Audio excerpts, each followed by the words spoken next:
Le soleil caressait sa peau alors qu'elle riait, les cheveux au vent, sur cette plage qu'elle aimait tant.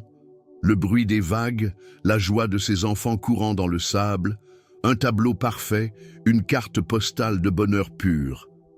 Rien, à cet instant précis, ne laissait présager l'ombre imminente. Pourtant, un voile subtil, une fatigue inhabituelle qu'elle ignorait d'abord, s'épaississait jour après jour. Ce n'était rien, se disait-elle. Le stress, la vie, mais au fond, une petite voix, insistante et froide, murmurait une autre vérité. Une vérité qu'elle redoutait plus que tout.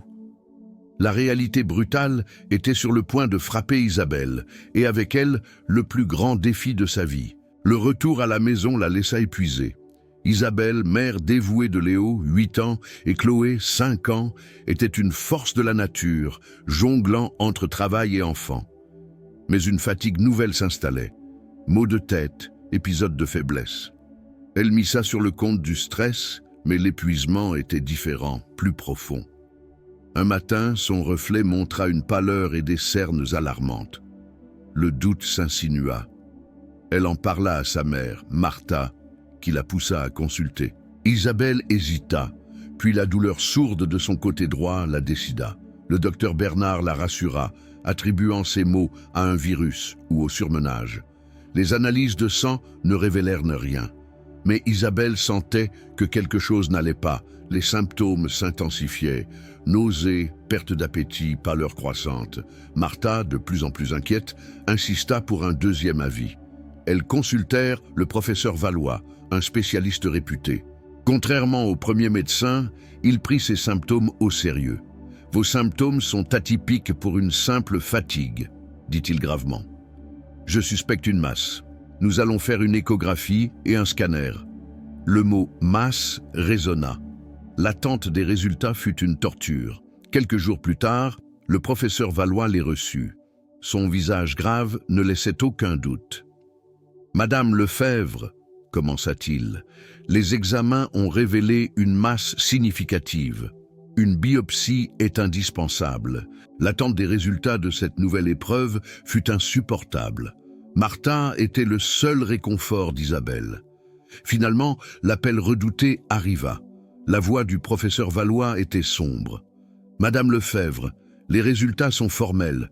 C'est bien une tumeur maligne, un cancer. » Le monde d'Isabelle s'effondra. Les mots résonnèrent, dépourvus de sens. Cancer.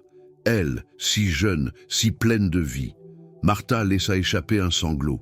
Le professeur continua d'expliquer, mais Isabelle n'entendait plus, ses pensées obnubilées par Léo et Chloé.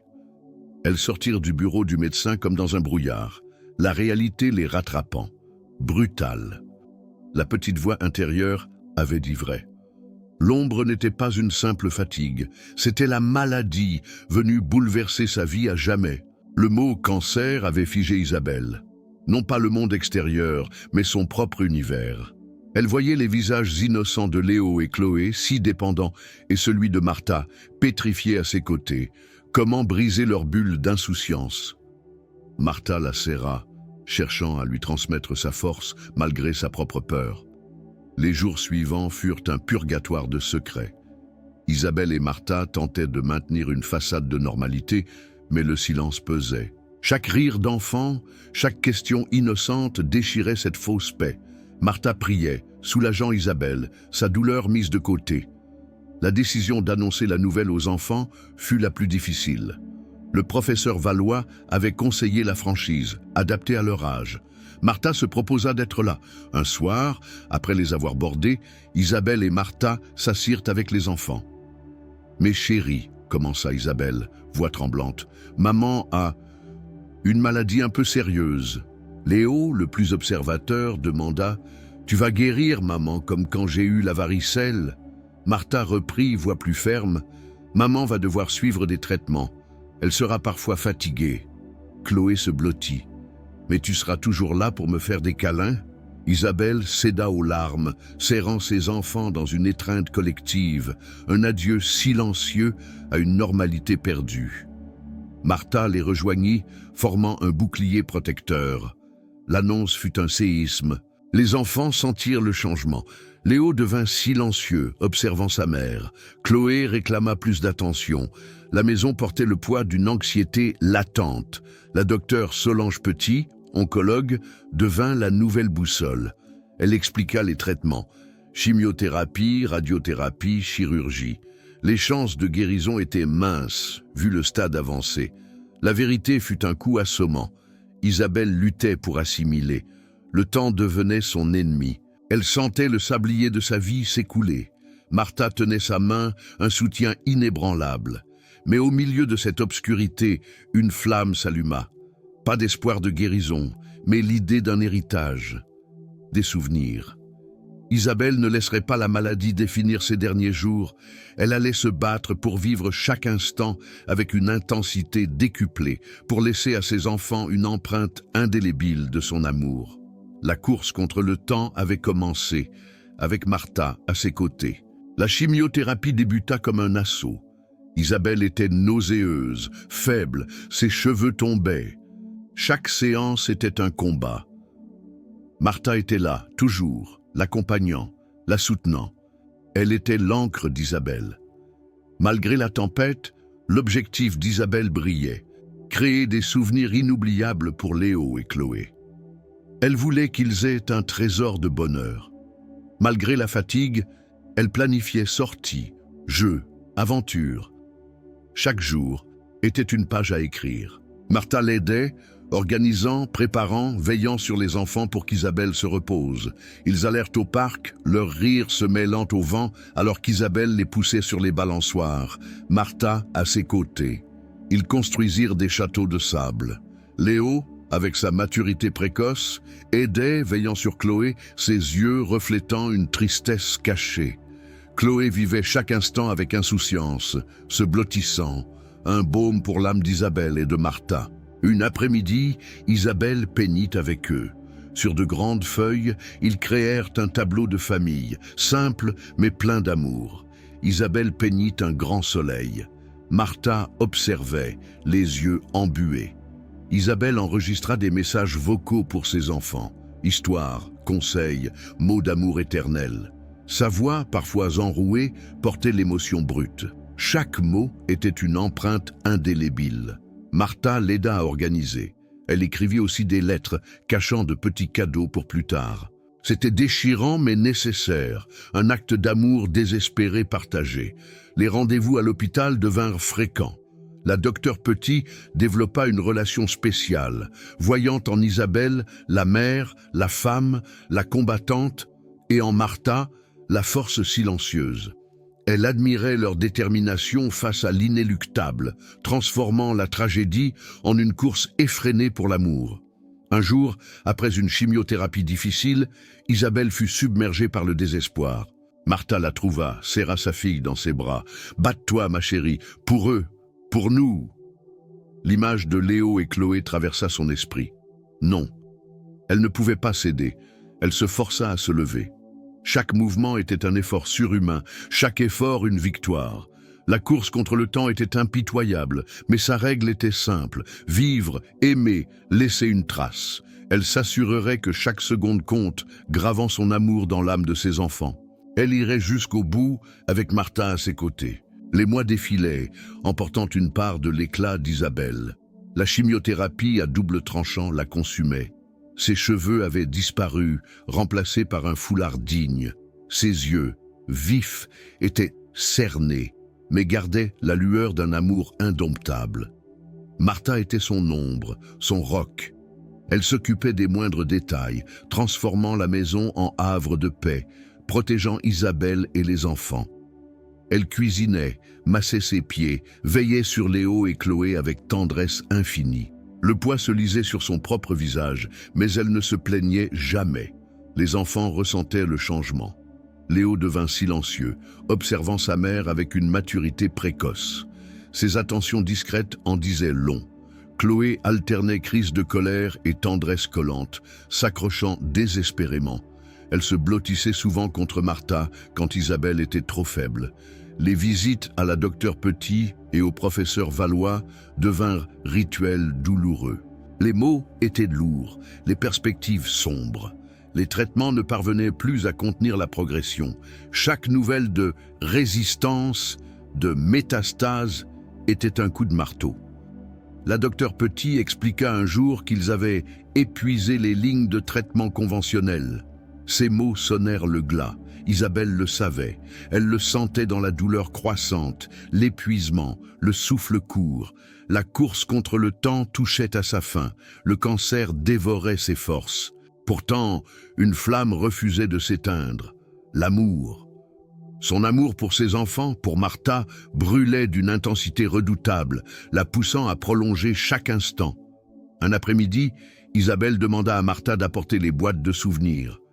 Elles trouvèrent dessins, photos, messages vocaux. Chaque objet était une capsule de temps. Isabelle serra un petit dinosaure de Léo contre son cœur, souriant, mélancolique mais fier. « Ils se souviendront, maman, » murmura-t-elle. Martha la serra, incapable de retenir ses larmes. La vie d'Isabelle se réduisait à ces instants précieux au contact de ses enfants, au récit de Martha. Le monde extérieur s'estompait, ne laissant que l'essence de l'amour. La maison, autrefois bruyante, devint un sanctuaire de tendresse et de silence. Chaque respiration était un effort, chaque mot un murmure. Les nuits étaient agitées, la douleur omniprésente, mais à l'aube, la volonté d'Isabelle se renouvelait pour un sourire de Chloé, un regard de Léo. Un matin, Léo, grave, vint s'asseoir. « Maman, tu vas bientôt t'envoler, n'est-ce pas ?» La question, déchirante, fit vaciller Isabelle. Elle hocha la tête, larmes brouillant sa vue. « Oui, mon amour. Mais je serai toujours avec toi, là, » dit-elle, pointant son cœur. Léo la serra fort, un sanglot silencieux. Ce fut l'acceptation la plus douloureuse. Le temps impitoyable s'apprêtait à refermer son cercle. La fin approchait, et avec elle, le dernier acte du plus grand amour. L'atmosphère de la maison avait changé. Les rires de Léo et Chloé portaient une note de gravité. Léo, 8 ans, était le gardien silencieux de sa mère, observant ses faiblesses avec des yeux trop vieux. Il saisissait les nuances dans la voix de sa grand-mère, les regards échangés. Chloé, plus jeune, ne comprenait la maladie qu'à travers l'absence croissante de sa maman. Elle cherchait le contact physique, ses jeux devenant plus calmes.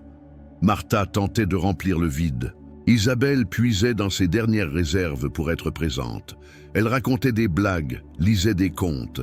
Chaque sourire de ses enfants était une victoire, chaque câlin un trésor. Martha l'aidait à maintenir cette illusion. Une après-midi, Léo vint s'asseoir près de sa mère alitée, tenant un petit journal.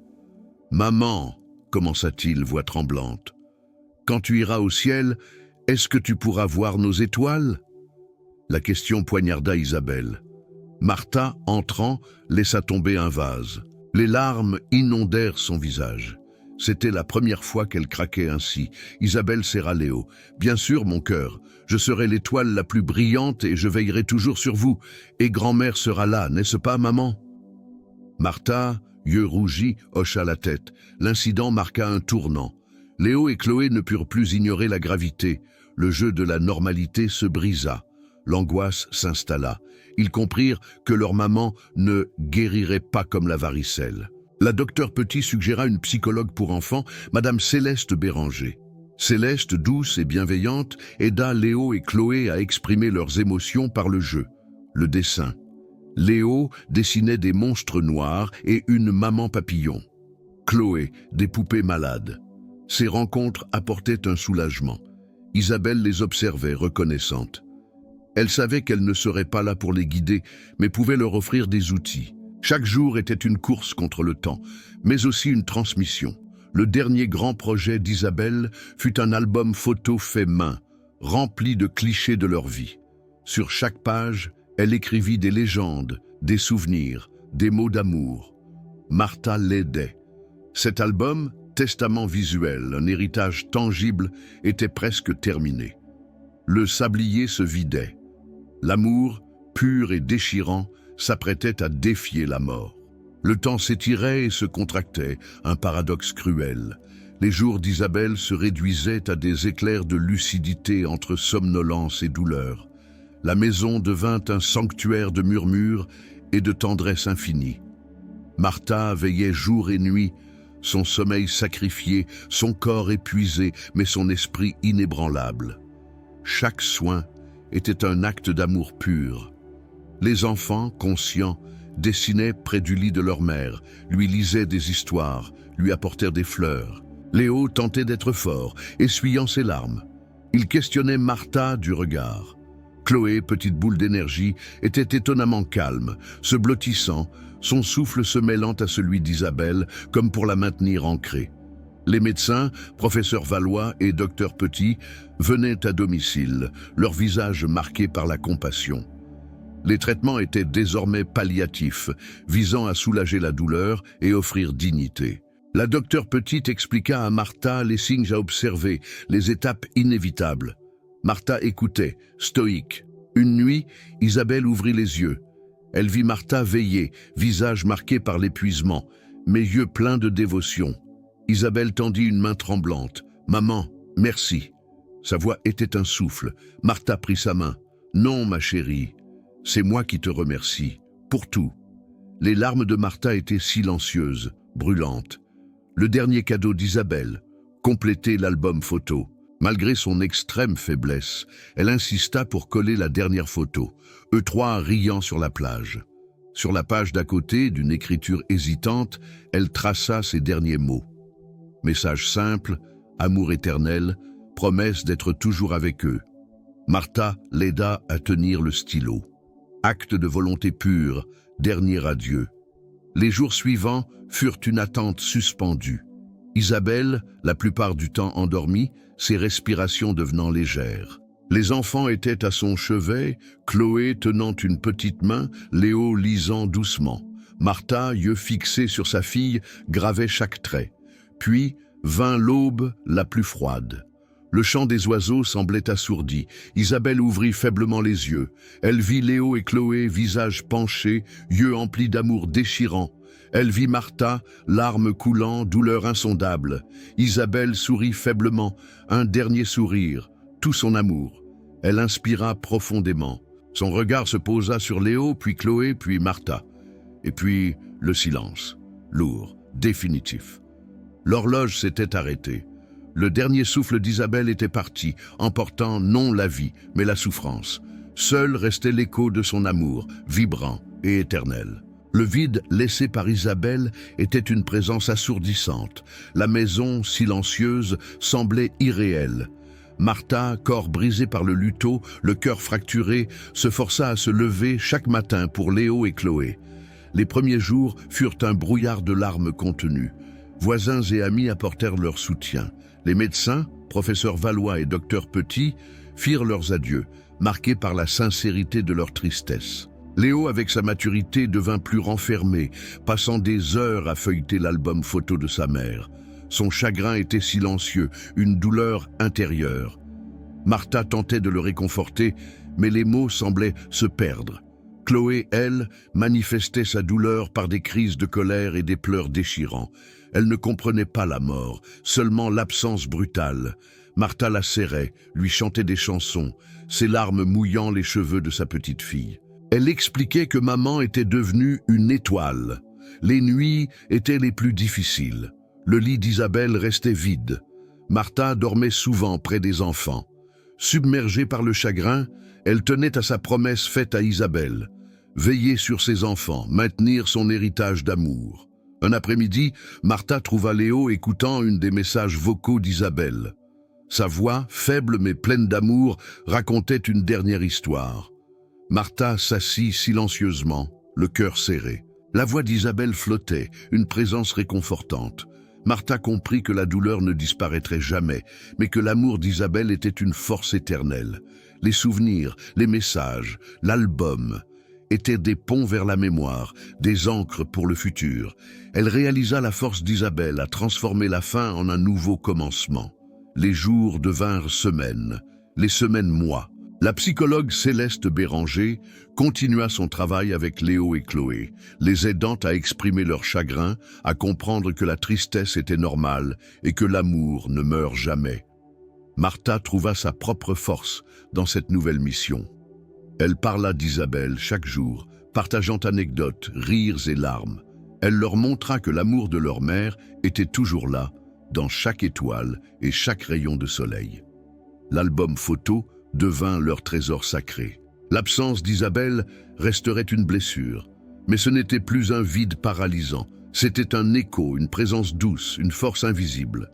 La douleur était là, mais l'amour maternel indomptable d'Isabelle, gravé dans chaque souvenir, prouvait que certains liens défient la mort, et que même dans l'ombre la plus profonde, la lumière de l'amour brille éternellement, offrant une catharsis, une acceptation que la vie continue, portée par les doux murmures de ceux qui restent. Des années s'écoulèrent. Léo et Chloé grandirent, jeunes, mais portant l'écho de leur histoire. L'absence d'Isabelle se transforma en une présence silencieuse, une force invisible. Martha, grand-mère aux cheveux blancs, observait ses petits-enfants avec fierté et tendresse. Elle avait tenu sa promesse, portant le flambeau de l'amour d'Isabelle. L'album photo, testament d'amour, était sacré. Il racontait une histoire de joie, de courage et d'amour qui transcende la mort. Chaque anniversaire, chaque moment important était l'occasion de le feuilleter, de sentir Isabelle à travers ses mots et ses sourires immortalisés. Les messages vocaux, précieux, résonnaient, sa voix les enveloppant de mélancolie. Léo, adolescent pensif et créatif, développa une sensibilité artistique héritée de sa mère. Il peignait, dessinait, ses œuvres portant une lumière particulière. Un jour, il créa un grand tableau, un ciel étoilé avec une étoile plus brillante que les autres, d'où émanait une douce lumière. Il l'accrocha dans le salon, un hommage silencieux à sa maman étoile. Martha regardait, émue. Chloé, une jeune femme pleine de vie, hérita de la joie de vivre d'Isabelle. Elle riait fort et son énergie était contagieuse. Elle était incroyablement empathique, toujours la première à consoler un ami. Elle gardait précieusement une petite boîte, avec un pendentif en cœur gravé « Amour ». Elle le portait toujours, près de son cœur. Martha, les voyant grandir, réalisa la vraie victoire d'Isabelle. Non pas sur la maladie, mais sur l'oubli, le désespoir. Isabelle avait semé des graines d'amour si profondes qu'elles fleurissaient malgré l'absence. Son courage face à l'inéluctable n'avait pas été vain. Il avait transformé la douleur en un héritage vivant. Le professeur Valois et la docteur Petit, occasionnellement en contact, étaient émerveillés par la résilience de cette famille. L'histoire d'Isabelle n'était pas celle d'un miracle médical, mais d'un miracle humain. Une mère qui, face à sa propre finitude, avait choisi de défier le temps, le remplissant d'un amour si pur qu'il avait traversé le voile de la mort. Elle avait gravé son essence dans l'âme de ses enfants, leur offrant non seulement des souvenirs, mais une leçon de vie, que l'amour est la seule chose qui demeure, l'ancre dans l'océan tumultueux de l'existence. Et tandis que les années continuaient, la mémoire d'Isabelle, son rire, sa force, son amour indomptable ne s'estompaient pas. Il résonnait dans chaque éclat de rire de Léo et Chloé, dans la sagesse silencieuse de Martha, dans le vent. La maman étoile était devenue une légende familiale, un murmure constant. Le plus grand des amours ne s'éteint jamais, il se transforme, il continue à vivre éternellement à travers ceux qui restent, porteurs de son inoubliable héritage. Et c'est ainsi que se tisse l'étoffe des âmes résilientes.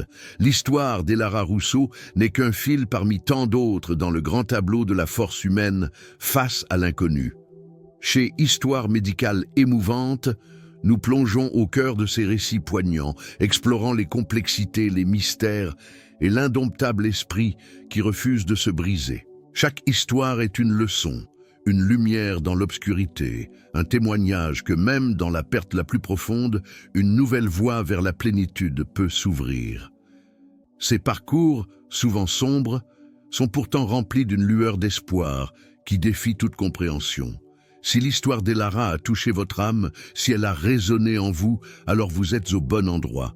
Nous vous invitons à faire partie de notre communauté, à explorer avec nous les confins de l'expérience humaine. Abonnez-vous à la chaîne, aimez cette vidéo si elle vous a ému et n'oubliez pas d'activer la clochette pour ne manquer aucune de nos prochaines explorations. Dites-nous aussi en commentaire de quel pays et de quelle ville vous nous regardez. Votre présence donne un sens profond à notre mission. Rejoignez-nous et continuons ensemble à découvrir ces histoires qui transforment la tragédie en opportunité, libérant la dopamine de l'émotion pure à chaque nouvelle révélation.